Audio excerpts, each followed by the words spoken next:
Lundi 21 novembre 2022, après le match d'ouverture Qatar-Équateur, les Néerlandais absents au Mondial 2018 en Russie se sont réconfortés en l'emportant 2-0 contre le Sénégal, champion d'Afrique en titre. Grâce à des buts de l'ailier du PSV Eindhoven, Cody Gakpo, et un autre du milieu de terrain d'Ajax Amsterdam, David Klaassen, à la toute fin d'une rencontre très ennuyeuse. Après cette première défaite contre le Pays-Bas 2-0, peut-on voir ou peut-on espérer voir les Lions de la Teranga sortir la tête du groupe A pour se qualifier pour la suite des compétitions ou sinon continuer le bon nombre de chemins dans cette Coupe du Monde 2022? On va découvrir ça juste après le générique.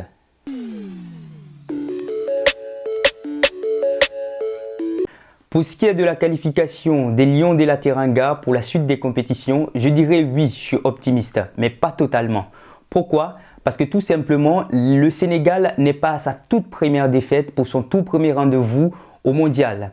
Si nous faisons une rétrospective, nous remarquerons qu'en 2018, le Sénégal avait perdu son premier match contre la Colombie sur une magnifique tête de Yerimina à la 74e minute sur un corner. Par la suite, ils se sont imposés 2-1 contre la Pologne de Robert Lewandowski. Après ce match nul, 2 buts partout contre l'expérimentée équipe japonaise de l'ancien Milanais Kekuke Honda. Après ces deux matchs en faveur des Sénégalais, ils vont passer à 2 doigts de se qualifier puisqu'ils étaient en invariabilité de points avec le Japon, 4 points partout, mais ils se verront éliminés de la compétition par goal average en faveur des Japonais. Donc, si Aliou Cissé et ses joueurs font preuve de résilience et de combativité pour valider les 6 points de leurs 2 derniers matchs contre le Qatar et l'Équateur, ils pourront probablement se voir continuer leur bon nombre de chemins dans cette Coupe du Monde 2022. Deuxièmement, pourquoi je pense que le Sénégal pourrait se qualifier pour la suite des compétitions? C'est parce que tout simplement, le Sénégal est actuellement sans doute la meilleure équipe africaine. Elle est championne en titre. Et aussi, elle a déjà eu un parcours remarquant dans cette Coupe du Monde, ce qui n'est pas le cas de notamment le Qatar et l'Équateur. En fait, quand on fait un retour en arrière, on pourrait parler sans vergogne de ce trajet incroyable des Sénégalais au Mondial 2002 où ils ont assommé l'équipe de France 1-0 en phase de poule.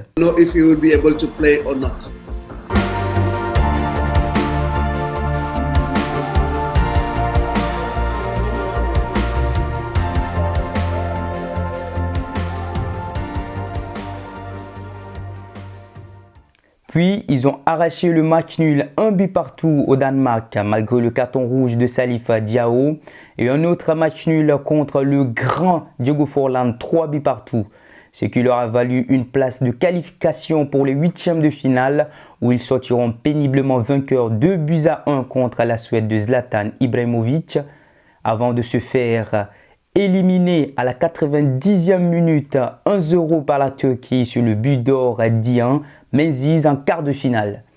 Avec toutes ces belles histoires derrière lui, le Sénégal de Salihou Diallo va devoir s'inspirer de son parcours de 2002 en travaillant d'arrache-pied pour valider ses 2 derniers matchs de poule contre le Qatar et l'Équateur.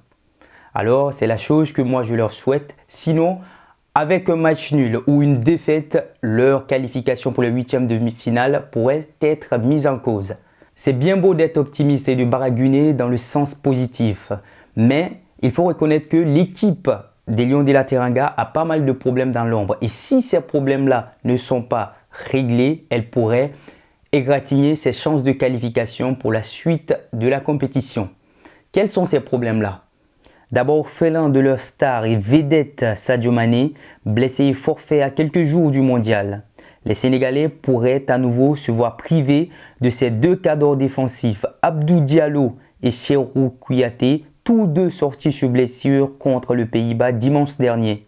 L'absence de ces 2 expérimentés défenseurs qui évoluent dans de très grands clubs européens pourrait amplement déséquilibrer l'effectif de Aliou Cissé.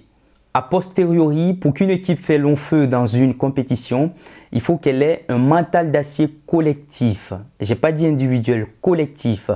C'est-à-dire, tous ces joueurs doivent être assidus, ils doivent être constants dans leurs performances, dans leurs agressivités sur le terrain et aussi dans leurs engagements sur chacune des actions.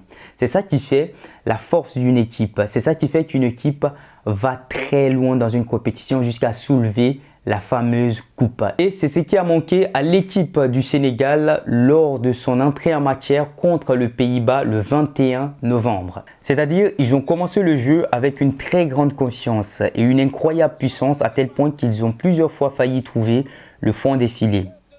Mais ils ont été incapables de garder ce même rythme jusqu'au coup de sifflet final, ce qui leur a coûté 2 buts dans les 15 dernières minutes de la rencontre. Après, moi je ne vais pas vous cacher, ces 2 buts encaissés par le grand Sénégal de Sadio Mané, le Sénégal que moi je connais a encaissé 2 buts en moins de 15 minutes, mais j'étais vraiment déconnecté de la réalité, je n'y croyais pas.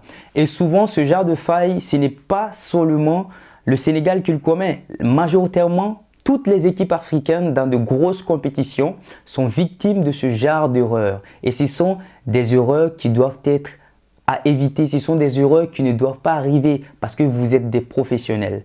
Moi, je pense que Aliou Cissé doit longuement parler à ses joueurs et je sais qu'il l'a fait parce que ce sont des professionnels justement pour que le Sénégal essaie de corriger ces erreurs-là pour revenir gagner ces 2 derniers matchs. Et moi, j'en ai confiance. Je sais qu'ils peuvent le faire. Alors, je pense que les joueurs sénégalais devraient prendre beaucoup plus de confiance et d'engagement et mettre aussi leur maturité en évidence pour éviter que ces mêmes erreurs se reproduisent. Sinon, leur chance de qualification sera mise en cause. Et si ça est mis en cause, toute l'Afrique sera dessus. Sur le plan offensif, il y avait aussi pas mal de pépins. Il y avait moins de tirs sur le gardien. Il y avait moins d'alchimie, moins de connexion entre les 3 attaquants. Prochainement, moi je voudrais voir le trio d'attaque sénégalaise aller bombarder l'embut adverse, c'est-à-dire Krépin Diatta, Bouladia et Ismaïla Sarr aller tirer dans l'embut adverse. C'est ça le but d'une attaque dangereuse. Et ça, moi je n'ai pas vu lors de leur précédent match. Et le prochain match, je veux le voir contre le Qatar. Je sais qu'ils sont capables. Au milieu de terrain, c'était un peu lent. Ça n'explosait pas, ça bougeait pas trop, c'était un peu lent, ça traînait. J'ai vu Mendy qui traînait souvent. Idrissa Gueye qui était beaucoup agressif, qui faisait des fautes qu'il ne fallait pas. Ce qui a valu un carton jaune justement. Et Mendy aussi pareillement. La prochaine fois, moi j'aimerais voir une équipe au milieu de terrain qui gère. Alors sur le plan défensif, l'équipe sénégalaise n'a pas aussi livré sa meilleure performance, mais elle a quand même été pas mal. Moi, ce qui m'a le plus bluffé, c'est de voir les défenseurs sénégalais n'ont coupé d'aucun carton jaune. Ça, c'était incroyable pour une Coupe du Monde, en plus contre l'Hollande. Après ça, ils ont relâché, ils ne sont pas là au bon moment, il n'y avait pas le bon tempo.